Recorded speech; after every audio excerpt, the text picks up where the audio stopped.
Malam hari ini kita akan membicarakan mengenai perjalanan spiritual menuju ke kedewasaan Kristiani. Jadi masa perjalanan kita sebagai manusia selama kita belum dipanggil kembali ke dalam kerajaan surga di mana Tuhan bertahta, Allah Bapa bertahta, maka kita akan selalu striving, kita akan selalu berjuang untuk menjadi seorang yang dewasa secara Kristiani. Dan di dalam perjalanan ini pastinya kita akan selalu diuji, kita akan selalu harus memikirkan ulang apa yang sudah kita jalani ini apakah benar atau tidak ya. Nah, tapi Tuhan berkata, kalau engkau sudah menjadi dewasa Kristian secara Kristiani, dewasa secara iman dan menjadi dewasa menjadi anak-anakku, maka ada 10 hal yang akan gugur, yang akan lenyap, yang akan tidak ada lagi di dalam jalan spiritual yang kita alami bersama Bapa di surga, bersama Allah. Nah, apa 10 hal itu yang akan kita pelajari pada malam hari ini? Dan kita menjadi bahan patokan kalau memang kita tidak mengalami itu lagi di dalam emosi kita, dalam pemikiran kita, di dalam kehidupan kita. Saya merasakan ada perubahan bahwa saya memang berubah dan 10 hal yang saya biasanya lakukan, sekarang tiba-tiba saya tidak suka melakukan. 10 hal yang biasanya saya selalu mikir itu saja, sekarang saya tidak usah mikir lagi. Itu berarti saya sudah di jalan spiritual Allah yang benar. Disitulah di mana Tuhan bekerja dengan Roh Kudus dan kita tahu peta jalan yang sudah diberikan, difirmankan oleh Tuhan Yesus. Itu yang kita kerjakan, itu yang kita jalankan, dan itu yang kita dengan sengaja akan membawa kita kepada kerajaan Allah. Dan dengan demikian maka kita akan membicarakan bagaimana kedewasaan rohani itu. Dan kalau kita melihat bahwa kedewasaan rohani, apa yang dilihat oleh Tuhan? Selain perbuatan kita, ya hati kita. Tuhan akan melihat hati kita. Di dalam kitab 1 Samuel 16:7 dikatakan, manusia melihat apa yang depan matanya, depan mata kita, kita lihat. Tapi Tuhan lihat hati kita. Dengan matanya Tuhan melihat hati sampai di dalam hati sanubari kita. Berapa banyak kita setia pada karyanya. Berapa banyak kita setia pada perintah-perintahnya. Berapa banyak kita melakukan apa yang dia kita mau lakukan. Nah, kalau sudah Tuhan lihat di dalam hati kita bahwa oh etikatnya sudah baik sekali. Ini adalah aku sangat senang sekali bahwa anakku mengakui aku, bukan hanya mengakui tapi aku mengikuti aku apa yang aku gariskan. Nah, disinilah ya teman-teman nih bahwa Tuhan akan mulai dari batin. Perjalanan menuju pada Tuhan yang akan membuat Tuhan senang itu dimulai dari batin kita, dari hati kita, ya.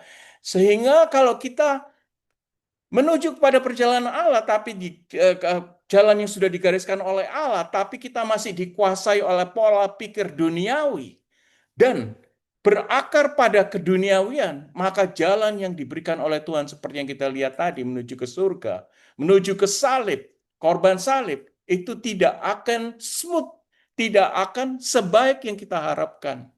Sehingga apa yang harus kita lakukan? Ya mengikuti jalan Allah itu dengan tidak menggunakan keduniawian. Pola pikir kita harus pola pikir yang selaras dengan apa yang Tuhan maui. Ya. Jadi Tuhan memaui kita mulai memandang hidup sebagai seorang Kristiani sejati, di mana ada kedewasaan rohani dengan sudut pandang yang lebih dalam. Bukan lagi apa yang dikatakan orang misalnya, tapi berdasarkan apa yang diketahuinya tentang di hadapan Allah, ya. Jadi dengan artinya maka dia akan berdoa, kita akan berdoa lebih banyak, semakin sunyi doanya lebih baik. Karena itu berarti kita berkata-kata dengan Tuhan seperti Tuhan Yesus sendiri. Kalau dia berdoa pada Bapaknya yang di surga menggunakan proses yang disebut sebagai kenosis. Kenosis artinya diam. Bukan diam-diam benar-benar ngantuk, tidak, tapi dia menyerahkan semua hatinya dalam kediaman, kesunyian.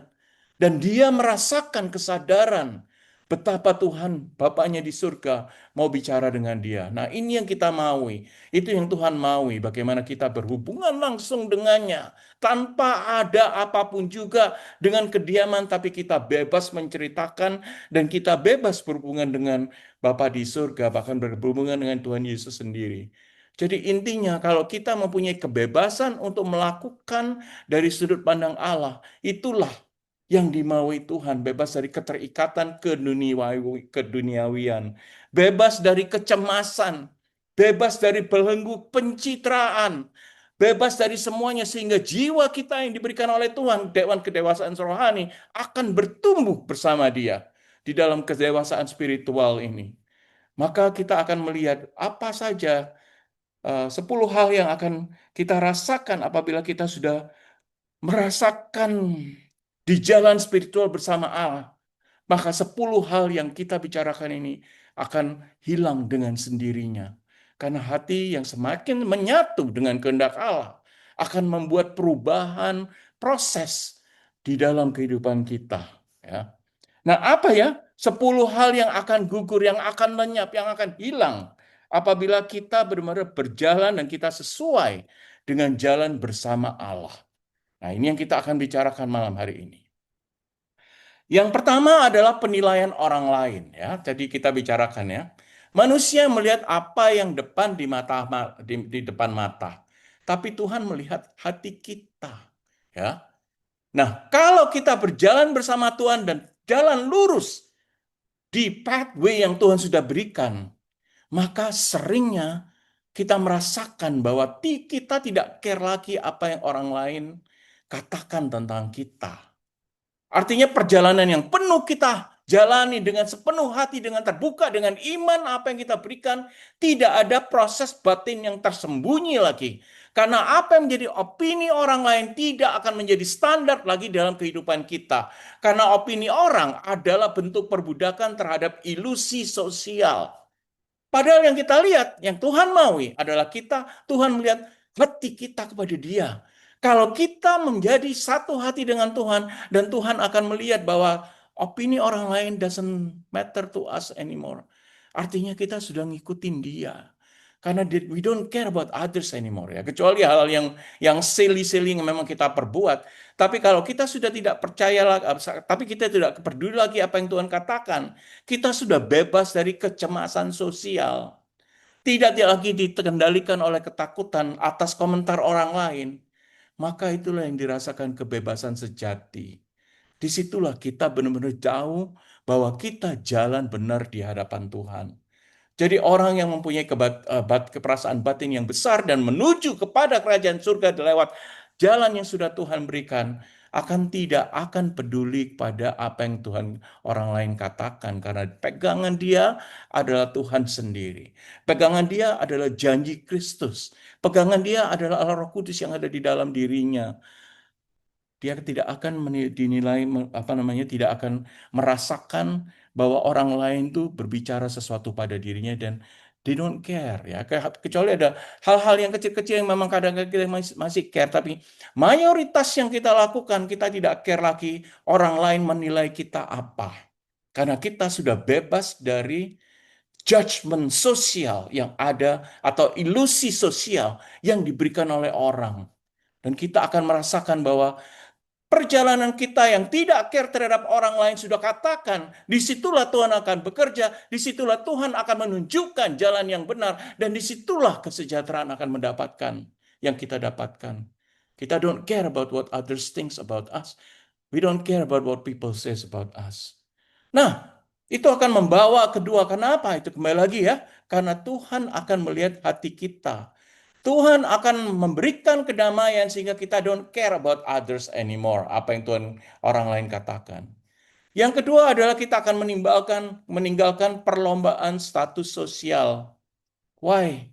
Karena di dalam Lukas 12:15 kita diingatkan, hidup seseorang tidak tergantung dari kekayaannya, sekalipun ia berkelimpahan. Ya. Nah, dengan adanya pameran-pameran yang banyak, perlombaan status sosial, itu sebetulnya menunjukkan cerminan batin yang kosong. Karena apa? Orang yang utuh, yang berasal dari Tuhan, yang mempunyai ketuhanan dan mempunyai kepercayaan bahwa Roh Kudus datang padanya, tidak akan merasa perlu memperlihatkan kekayaan batiniahnya kepada orang lain, kemewahan batiniahnya kepada orang lain. Tapi kalau dia sudah merasakan bahwa dia mempunyai Tuhan sehingga I don't care what I wear, I don't care about what I am using at this moment. Itu artinya dia tahu bahwa oh Tuhan sudah bekerja, dan disitulah Roh Kudus bekerja, karena Roh Kudus tidak pernah memperlihatkan, membolehkan kita memperlihatkan kepunyaan kita pada orang lain. Dan secara spiritual kita akan merasakan di mana Tuhan bekerja dalam hati kita. Tuhan bekerja dalam satu beri kita. Roh Kudus menunjukkan cukup adalah bukan soal angka, bukan soal hitung-hitungan, tapi rasa. Ya, rasa kecukupan yang berasa cukup tapi memberikan damai dan sejahtera. Nah, itulah kebahagiaan yang lahir dari memiliki kebanyakan, bukan harta, tapi justru roh. Banyak pelajaran-pelajaran yang kita dapat dari Tuhan sendiri, ya. Dengan demikian maka perlombaan status sosial akan hilang dengan sendirinya kalau Tuhan bekerja dalam diri kita dan Roh Kudus berkarya dalam kita, karena tidak akan silau pada pencitraan. Tapi Tuhan akan kita akan merasakan silau pada pencitraan Tuhan. Artinya apa? Yang kita nomor satukan, yang Tuhan mau adalah pencitraan kita terhadap dirinya. Bukan pencitraan kita, pertontonan kita terhadap harta yang kita punya. Disinilah bahwa kita akan diingatkan oleh Tuhan, dia akan Roh Kudus, kalau kita benar-benar menjadi anak Allah dan berkarya dan menuju di dalam perjalanan dengan Tuhan Yesus sendiri, maka perlombaan status sosial itu makin lama makin hilang. Karena apa? Karena kita akan lebih menghargai bukan apa yang kita punya, tapi kita akan menghargai apa yang kita sudah jalani. Jalani kesadaran spiritual bersama Tuhan Yesus. Bukan jalani kepunyaan selama perjalanan diri sendiri, tidak. Sehingga itu semua akan lenyap, ya, kalau kita berjalan bersama Tuhan dengan sendirinya. Jadi kita yang pertama tadi tidak care penilaian orang lain. Nomor dua, perlombaan status sosial. Nah, nomor tiga ini juga penting, ya, yaitu niat balas dendam. Nah, itu banyak sekali dulu. Kalau kita belum jadi anak Allah, mungkin kita bisa kesel banget. Dizolimi orang lain, dilakukan seakan-akan kita itu kok merasa yang paling tidak untung di dunia ini, kok saya selalu dirundung kemalangan dan lain-lain. Sehingga kita bisa benci pada kehidupan sendiri, kadang-kadang benci pada orang lain, kadang-kadang benci sama saudara sendiri, benci pada siapapun juga. Tapi itu semua teman-teman, kalau kita jalan dengan Allah, jalan dengan Tuhan Yesus, maka Roh Kudus memberikan pada kita bahwa apapun yang mereka lakukan pada kita, Tuhan akan membalasnya. Bukan hak kita untuk membalasnya, tapi Tuhan akan membalaskan buat kita, sehingga kebencian dan niat balas dendam itu akan hilang apabila kita mempunyai kedewasaan rohani yang berasal dari Allah Bapa di surga, ya. Dikatakan dalam Roma 12:17, janganlah kamu membalas kejahatan dengan kejahatan. Biarlah itu Tuhan yang akan membalaskan buat kamu, bukan hak kita untuk membalas. Ya. Jadi kalau kita ada masalah, dendam pada masa lalu, kita harus selalu memaafkan. Karena Tuhan katakan, ada seorang murid menyatakan, berapa kali aku harus memberi maaf pada saudaraku yang bersalah padaku? Apakah cukup 7 kali? Tuhan Yesus bilang, tidak cukup. Harus 7 kali, 70 kali. Bukan 490 kali yang itu yang penting, tapi justru berulang-ulang mereka membuat kesalahan. Kita harus berulang-ulang dan lebih banyak lagi memaafkan dibandingkan jumlah kesalahan. Artinya jangan hitung-hitungan di dalam dunia ini. Sebagai anak Tuhan kita tidak boleh ngitung, tidak boleh banyak selalu rekenan-rekenan. Oh ya, dia salah 1 kali, aku balas 3 kali. Karena kita anak-anak kan selalu gitu kan, ya, pembalasan lebih besar dari perbuatan dan lain-lain. Tapi tidak demikian dengan kita menjadi anak-anak Tuhan, di mana spiritual life kita sudah menjadi sangat dewasa. Menyimpan kebencian, menyimpan dendam, mengikatkan diri pada luka yang harusnya sudah bisa dilepaskan. Itulah yang Tuhan maui. Justru kalau kita simpan terus-menerus, kita akan menjadi tawanan masa lalu, kita akan menjadi jauh dengan Tuhan, dan kita akan merasakan kehilangan kebebasan hidup masa kini. Dan kalau kehilangan kehidupan masa kini karena kita tetap menyimpan masa yang lalu, bagaimana jiwa kita bisa menjadi sembuh? Tuhan mau menyembuhkan dengan memberikan damai, sukacita, tapi kita tetap pegangin apa yang kita merasakan bahwa saya harus tetap benci sama dia, saya harus membalas dendam. Itu yang tidak Tuhan maui. Justru kita harus membuka masa lalu, membongkar masa lalu, menghilangkan beban-beban keras. Ya Tuhan, bantulah aku hilangkan semua beban-beban yang ada dalam jiwaku ini, yang ternyata aku simpan sendiri, yang ternyata Engkau tidak mau sebetulnya. Engkau maunya aku sembuh. Jadi kita harus mau memaafkan. Kita harus mau membongkar masa lalu, beban-beban berat. Sehingga memaafkan adalah cara satu-satunya. Bukan berarti melupakan. Bukan berarti menyetujui kesalahan. Tapi memaafkan adalah artinya memerdekakan diri dari luka batin yang ada. Melepaskan dendam berarti memilih kesehatan jiwa kita sendiri atas keinginan membalas. Ya, sehingga kalau kita lihat menjadi dewasa dalam kerajaan surga berarti apa? Berarti menjadi bijaksana. Karena dengan demikian, maka kita tahu membedakan mana yang konflik perlu diselesaikan dan mana yang sebaiknya ditinggalkan. Ya, tidak semua harus diperjuangkan, tidak semua harus diingat dalam hati kita, tidak semua harus disimpan dalam hati kita yang sudah lelah ini. Karena apa? Karena tiap hari hidup selalu ada persoalan. Kalau kita ada tambah satu persatu kerikil ditambahkan lama-lama jadi bukit, bukannya menyembuhkan, malah membuat luka-luka. Sehingga kalau kita sudah mempunyai spiritual yang matang, maka kita tahu bahwa semuanya, tidak semua harus kita selesaikan. Karena kita punya tangan Tuhan yang akan membantu kita menyelesaikan. Baiklah, kita akan melakukan apa yang harus kita lakukan karena Tuhan menghendaki kita lakukan. Tapi ada banyak hal yang di luar tangan kita yang harus bekerja, tapi tangan Allah sendiri yang akan bekerja untuk kita. Disitulah privilege kita, disitulah keuntungan kita menjadi anak Allah. Karena Allah akan selalu menghidupi kita, Allah akan selalu membantu kita dalam kehidupan sehari-hari. Dan ada masalah terhadap orang lain dan orang lain bersalah sama kita, itu bukan urusan kita lagi. Keadilan yang akan diberikan oleh Allah adalah keadilan yang setimpal yang diberikan oleh orang lain yang sudah menyakiti hati kita. Jadi teman-teman, mari kita hilangkan kebencian. Kita harus segera selalu mau memaafkan kesalahan orang lain. Dengan segera senap hati, langsung relakan, langsung merdekakan diri kita dari semua kedengkian, semua kebencian, semua masalah. Dengan demikian, maka Tuhan akan melihat, memberikan pada kita, lihat bahwa semuanya akan menjadi lebih lega. Hidup kita merasa beban itu hilang. Karena Tuhan yang sudah bantu untuk melepaskan beban-beban itu. Ya.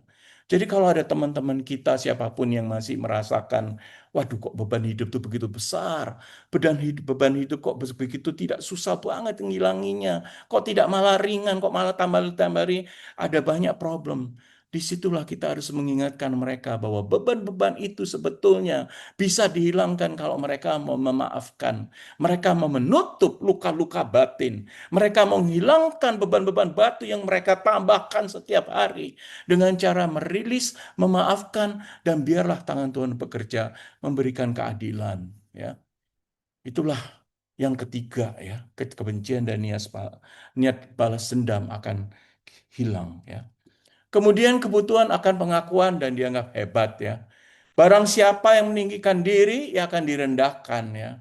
Jadi nilai diri kita kalau kita dekat sama Tuhan tidak tergantung pada tepuk tangannya orang atau sorak-sorakan, tidak. Maka apa yang kita lakukan? Kita akan merasakan bahwa dengan bekerja di tangan Tuhan, bahkan bekerja di daerah yang Tuhan mau, dewasa spiritual, artinya kita akan diam. Kita tidak perlu mengejar lagi validasi eksternal, ya. Artinya kita tidak perlu panggung dan lain-lain untuk dilihat. Tapi justru kalau kita dekat sama Tuhan, disitulah ukuran kesuksesan kita. Dan kita harus merasakan bahwa Tuhan itu memang sangat baik di dalam kehidupan kita. Dan karena itu tepuk tangannya bukan harus dari teman-teman atau manusia, tapi justru kesetiaan pada kebenaran. Ya. Nah, disinilah Tuhan akan bekerja. Kita akan merasakan bahwa kalau Tuhan bekerja, Tuhan akan memberikan satisfaction di dalam diri kita. Ya. Kemudian, Kita akan menghilangkan semua drama-drama atau konflik-konflik yang tidak penting. Kalau dulu mungkin kita, wah, banyak sekali membuat drama. Kita merasakan bahwa kita harus melakukan ini, iseng dan lain-lain ya. Hilangkan itu semua, dan kalau Tuhan memang bekerja dan engkau membiarkan Tuhan bekerja, maka hidup kita akan damai. Hidup kita tidak akan banyak drama, tidak banyak urusan dengan orang yang membuat konflik ya yang tidak penting ya. Jadi di dalam surat Ibrani kita diingatkan kita harus berusaha hidup damai dengan semua orang. Level statusnya apa, siapapun mereka, we have to keep ourselves peaceful living with them. Kita harus hidup kita damai dengan semua orang. Kalau kita hidup damai, maka apa yang kita rasakan adalah ketentraman.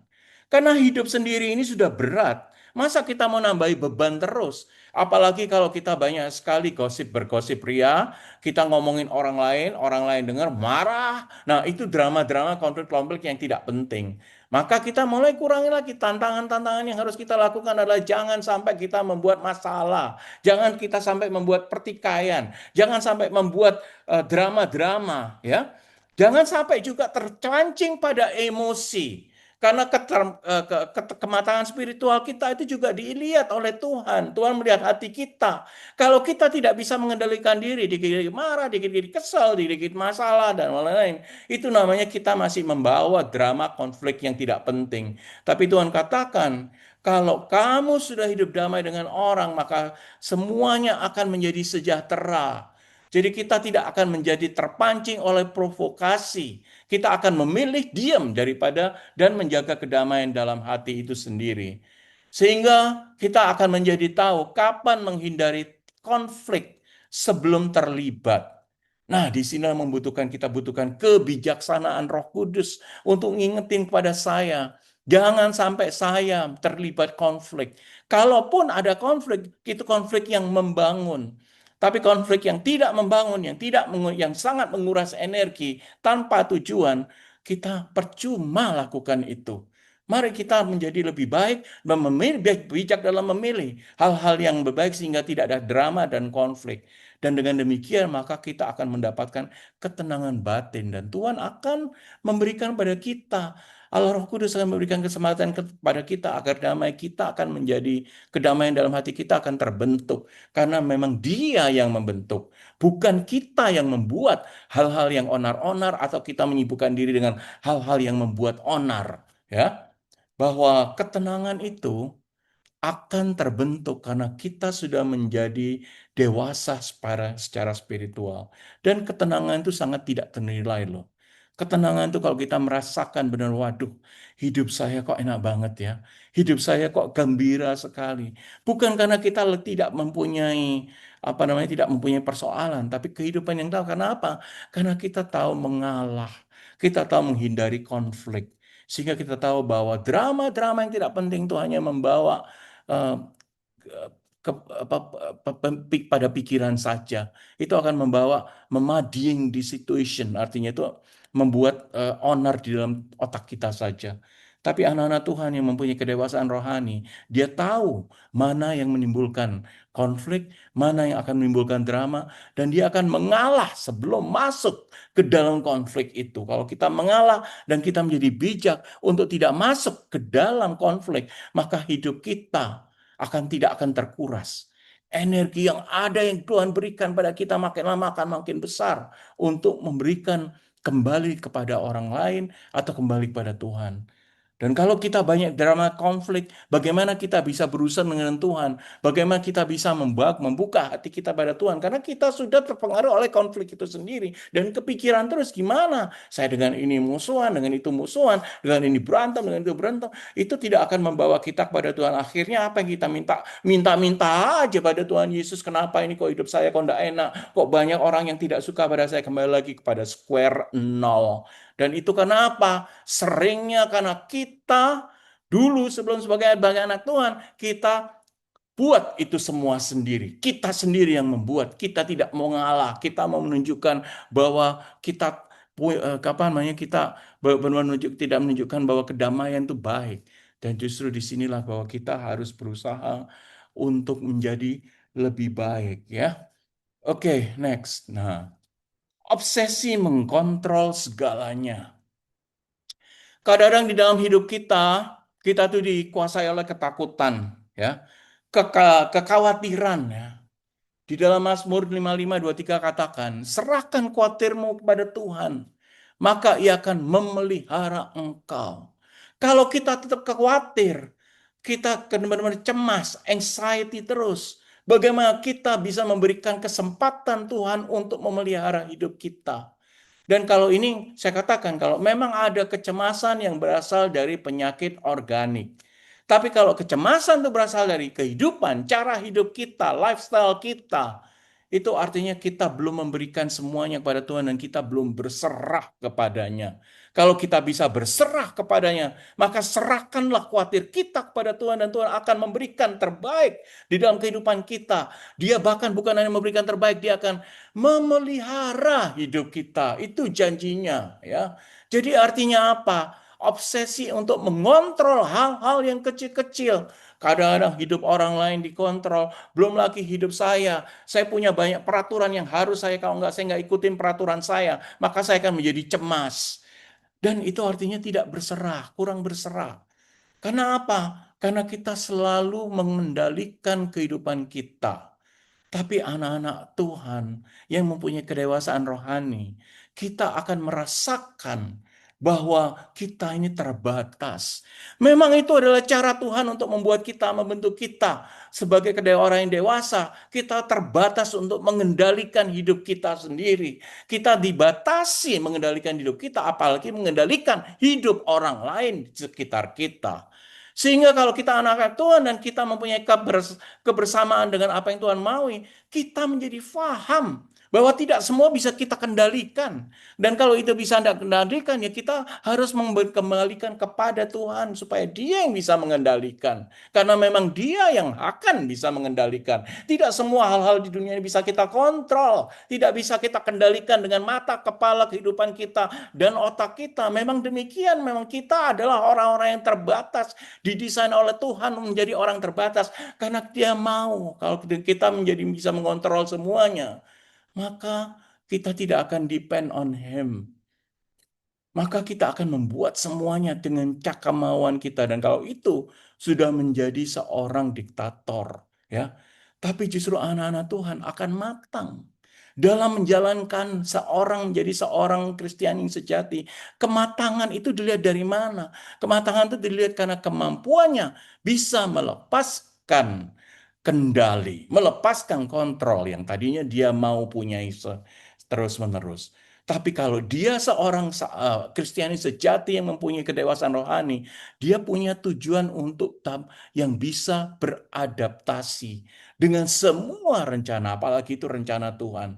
Dia tahu bahwa dia akan harus melepaskan kontrol ini, melepaskan khawatir ini, melepaskan semua kendali yang saya harus bisa berikan pada Tuhan. Sehingga keamanan daripada kehidupan kita bukan karena kita mengkontrol situasi, bukan kita mengontrol orang lain, tapi justru pada rencana Tuhan. Dan itu dibutuhkan iman yang begitu besar. Iman yang benar-benar akan mengamplifikasi energi kita supaya menjadi anak-anak Tuhan. Kepercayaan itu bertumpu begitu besar pada kekuatan diri yang berasal dari Tuhan. Dan keyakinan bahwa segala sesuatu yang ada di dalam kendali Tuhan akan menjadi lebih baik dibanding dengan kalau saya mengontrol semuanya, mengontrol kehidupan saya, mengontrol orang lain, mengontrol situasi yang memang tidak bisa saya kontrol. Make a peace with ourselves. Mari kita berdamai dengan diri kita sendiri. Bahwa tidak semuanya bisa kita kontrol. Memang kita didesain untuk tidak mengkontrol semuanya. Itu Tuhan yang mau kok. Dan itu yang Tuhan berikan. Sehingga dia juga bisa mengontrol kehidupan kita. Dan dia yang berhak untuk memberikan kendali pada kemana kita bisa pergi. Disitulah Tuhan bekerja. Kalau kita sudah bisa melepaskan diri kita untuk mau mengendalikan segala sesuatu, kita mau mengontrol semuanya, disitulah kebersarahan kita kepadanya yang ada berdasarkan dari Allah Roh Kudus yang ada dalam diri kita, maka Tuhan akan berkenan dalam kehidupannya. Nah, lawan daripada obsesi mengontrol ini adalah salah satunya adalah contoh di mana kita tidak akan ketakutan kalau sendiri. Karena kita tahu bahwa kesendirian itu kadang-kadang tuh pikiran kita sangat mau membatasi keberanian kita. Sehingga kita menjadi takut, menjadi cemas. Sehingga segala khawatir ada di dalam diri kita menjadi terjadi, ya. Jadi kalau kita masih ketakutan, artinya kita belum berjalan dengan baik. Karena apa? Tuhan katakan, sesungguhnya aku menyertai kamu senantiasa sampai pada akhir zaman. Itu katanya Tuhan Yesus, Matius 28:20. Kita diingatkan itu sebagai anak Tuhan. Jangan ketakutan akan kesendirian, karena aku berjalan bersamamu. Aku menuntunmu. Aku akan menyertai kamu. Seperti juga perjalanan dalam Emmaus, dua murid yang tidak tahu itu Yesus yang menyertai dia. Mereka tidak merasakan kasih sayang Yesus pada dia, padahal Yesus selalu mau berjalan dengan mereka. Dan juga di dalam kehidupan kita, Yesus akan selalu berjalan dengan kita. Sehingga kalau kita merasakan dengan adanya Tuhan Yesus, maka walaupun kita secara fisik sendiri, tapi itu bukan berarti kita sendirian, tidak dalam kehampaan. Tapi justru Tuhan Yesus yang tidak kelihatan tapi hidup di dalam diri kita, di dalam hati sanubari kita. Disitulah tumbuh ruang pertumbuhan, pertumbuhan rohani. Jadi kalau kita sendirian, itu katakan ya, tadi kita udah bicarakan bahwa Tuhan Yesus pun mengalami kesendirian, bahwa dia sebelum disalibkan dia ketakutan, tapi apa yang dia lakukan? Dia melakukan kenosis, mengosongkan diri. Tapi justru di dalam kekosongan diri itu, dia tidak mendapatkan ketakutan, tapi justru mendapatkan kedamaian. Dia kedamai, dia merasa damai walaupun tadinya dia merasa takut, tapi dia tahu karena Tuhan Bapaknya sendiri yang menyuruh dia ke surga, menyuruh dia ke dunia, akan membebaskan manusia dari segala macam belenggu dosa, dan dia menyerahkan itu semuanya, dan itu yang memberikan kedamaian dalam dirinya. Dan itulah yang dia ekspektasi. Kita yang sekarang hidup di zaman modern itu juga demikian. Kita tidak harus bergantung pada orang lain untuk merasakan bahwa Tuhan ada di dalam kita. Kita tidak harus bergantung pada validasi eksternal di luar kita, supaya kita tidak membutuhkan keramaian, kebanyakan orang, perhatian orang lain. Itu merasakan bahwa berarti saya tidak sendirian. Tidak, justru Tuhan akan datang pada orang-orang yang sendiri, orang-orang yang benar mengosongkan dirinya, dan dalam kesendiriannya, dia merasakan kebahagiaan dan keberasaan hidup yang begitu besar, karena dia tahu bahwa Tuhan ada dalam diriku. Dalam kesendirian, dia membangun kedalaman relationship, kedalaman hubungan dengan Tuhannya, dengan Bapa kita. Dengan demikian, maka kita akan harus bersembunyi dari kebisingan dunia, dari keramaian Tuhan ke dunia, sehingga hubungan itu bisa terjadi dengan baik. Ya.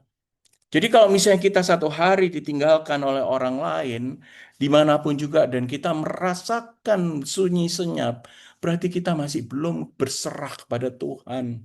Kita masih belum memberikan 100% tubuh kita pada Dia atau hidup kita padanya.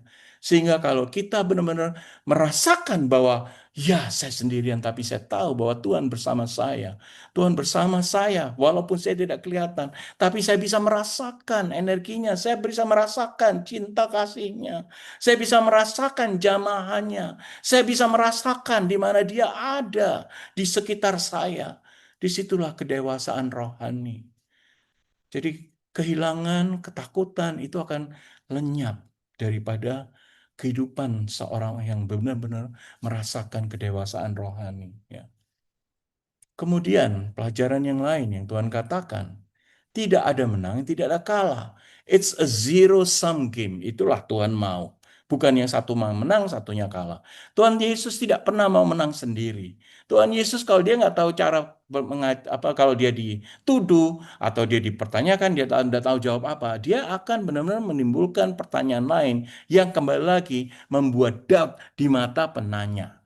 Dan itu yang disebut sebagai zero sum game. Tidak ada menang, tidak ada kalah. Ya. Nah, ini diingatkan lagi oleh Santo Paulus ya, Rasul Paulus di Filipi 2:4, janganlah kamu cari kepentingan kamu sendiri. Jadi jangan kamu mau menang sendiri. Kamu mau paling tinggi sendiri. Tapi ingetin kepentingan orang lain. We have to empathize. Kita kalau merasakan orang lain juga membutuhkan validasi dari kita. Bukan hanya kita harus divalidasi oleh orang lain. Kita harus menang terhadap orang lain. Apapun argumen kita, pemikiran kita paling benar. Tidak. Justru orang-orang yang mengalami spiritualitas kedewasaan, dia merasakan bahwa menang bukan segalanya. Mereka tidak harus unggul dari orang lain. Karena kemenangan sejati menurut Tuhan adalah bukan memenangkan atas orang lain atau mengalahkan orang lain. Tapi justru kemenangan adalah selalu setia pada kebenaran dan kasih yang berasal dari Tuhan sendiri. Jadi kompetisi itu bukan cara hidup kita. Ya kadang-kadang kita boleh kompetisi lawan diri sendiri ya. Tapi terhadap orang lain di mana saya berkompetisi hanya karena saya membutuhkan validasi bahwa saya lebih baik hidupnya dibanding orang lain. Saya lebih unggul cara pemikiran saya dibanding orang lain. Saya memang lebih benar daripada orang lain dan lain-lain menunjukkan powerful. Itu di jalan Tuhan tidak tervalidasi. Itu adalah jalan yang bukan berasal dari Tuhan. Dan the more we come too close to Him, the more the Holy Spirit, we let the Holy Spirit comes into mind in our heart, kita akan let go itu semua. Kita akan merasakan bahwa kehidupan, kebahagiaan sejati, kebajikan sejati, dan kesejahteraan sejati yang Tuhan katakan, bahwa itu bukan berarti saya harus menang atas orang lain. Dan kalau saya pun kalah, kalau orang lain melihat, oh ya memang orang lain lebih unggul, so what? Karena itu hanya kalah di mata dunia, tapi di mata Tuhan kita tidak kalah. Kita di mata Tuhan bahwa kita sudah mempunyai kesempatan untuk setia pada kebenarannya. Itu yang lebih penting di mata Tuhan dibanding dengan kalah menang kalah argumen karena keduniawian. We don't have to prove anything. Tidak menunjukkan bahwa kita lebih baik, harus menonjolkan diri saya lebih pintar, saya lebih tahu, saya lebih apa. Jangan. Karena kalau kita hidup dengan jujur, kita hidup dengan integritas, orang lain juga akan mengakuin kita kok. Apalagi kalau kita menunjukkan bahwa kita benar-benar akan kata kita benar-benar anak Tuhan, orang lain akan melihat dengan mata kepala sendiri tanpa kita harus menonjolkan, harus mau menang, harus mengalahkan orang lain. Dengan kacamata yang kita pakai adalah kacamata Tuhan. Kacamata yang berasal dari Roh Kudus, bukan kacamata yang kita pakai yang diukur dari standar-standar duniawi. Itulah urusan menang dan kalah. Di mana kalau kita menjadi anak Tuhan, maka urusan menang dan kalah ini akan lenyap daripada kehidupan kita. Akan lenyap dari apa yang kita maui. Ya. Nah, kemudian berikutnya, apalagi yang akan lenyap nih Tuhan katakan. Kalau kita dalam eh, perjalanan bersama Tuhan. Yang akan lenyap adalah ketakutan, akan penolakan, dan kehilangan. Di dalam kitab Pengkhotbah dikatakan, segala sesuatu yang indah akan terjadi pada waktunya. Kalau berasa bahwa kita ditolak sana, ditolak sini, tolak sana, tolak sini. Tapi kita bilang bahwa dengan Tuhan, aku tidak merasa ditolak. Dengan ada Tuhan, dengan adanya Tuhan dalam diriku, maka aku tidak merasa gagal. Tapi aku masih akan mengalami satu hari di mana indah akan pada waktunya, bukan sekarang. Dan saya menyadari memang Tuhan tidak membolehkan saya mendapatkan hal yang baik saat ini. Tapi Tuhan akan memberikan keindahan pada waktunya dan saya percaya itu. Walaupun saat ini saya ditolak, walaupun saat ini saya merasa gagal, tapi saya tahu Tuhan akan memberikan keindahan pada waktunya tersendiri. Sehingga apa yang kalau kita melakukan itu, maka kita tidak akan merasakan kecewa. Karena kalau orang kecewa artinya apa? Karena dia mengharapkan sesuatu tapi tidak terjadi. Tidak terjadi bukan karena Tuhan tidak akan kasih. Tuhan akan kasih, cuma Tuhan bilang, kamu bukan perlu itu sekarang ini. Kamu perlunya Y. You don't need X, you need Y. Kamu memerlukan itu bukan sekarang, mungkin tahun depan. Aku akan kasih kalau kamu sudah siap. Mungkin kamu belum siap dan kamu belum menyiapkan diri kamu untuk menerima sesuatu yang paling indah yang aku bisa berikan pada dirimu. Sehingga dengan demikian kalau kita benar berserah dan kita percaya bahwa hal-hal yang indah akan tiba pada waktunya dan disitulah Tuhan bekerja pada waktunya sendiri. Keindahan itu akan benar-benar nilainya akan berlipat ganda. Dibandingkan kalau kita terima keindahan itu sekarang, di mana hati kita tidak siap, sehingga kita tidak akan bisa mengapresiasi keindahan itu. Tapi kalau keindahan itu akan diberikan pada waktu yang sangat tepat, walaupun kadang-kadang kita harus menunggu, maka nilainya akan begitu besar. Dan itu sudah dalam rencana Tuhan, teman-teman. Jadi kita tidak bisa merasakan lebih sejahtera lagi karena Tuhan berikan pada waktunya. Ya. Dengan demikian, maka jangan takut akan penolakan. Jangan takut akan kehilangan. Itu hanya cara kita untuk menguasai diri kita. Jadi kita harus bisa menguasai motivasi untuk ekspektasi kita itu yang harus kita manage.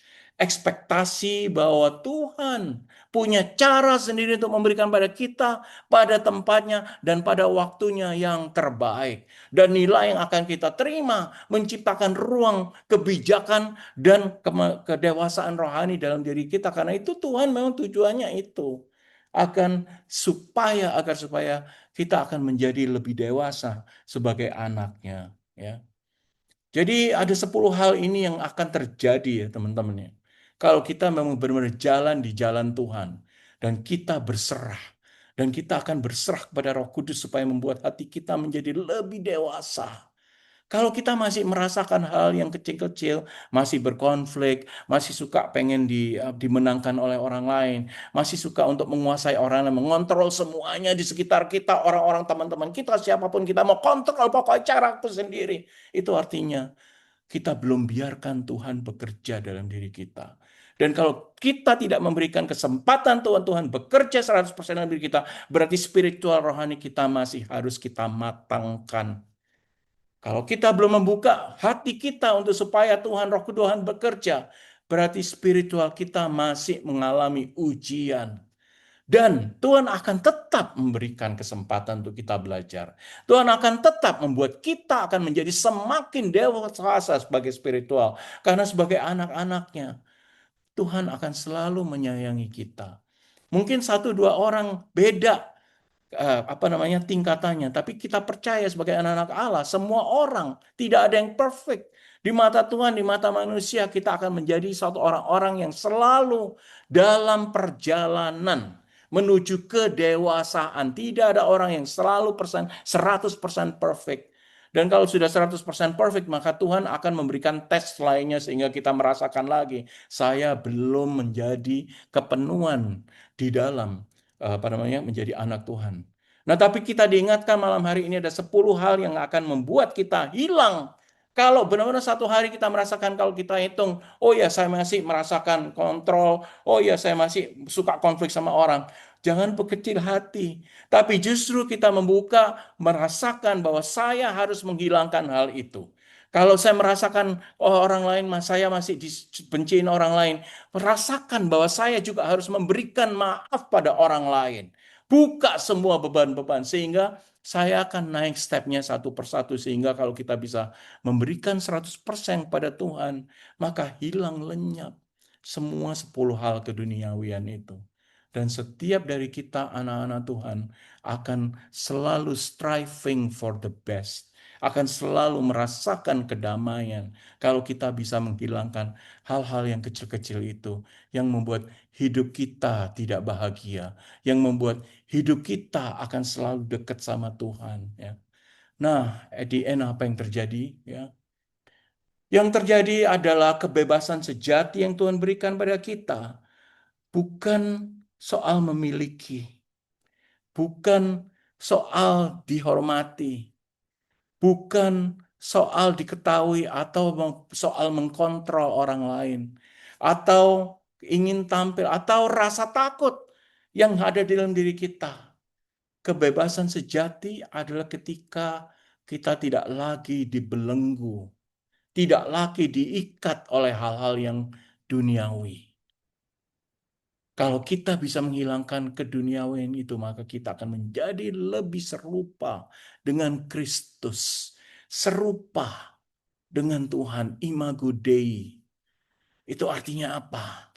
Secara spiritual kita sudah matang. Secara spiritual kita sudah berdamai dengan Tuhan.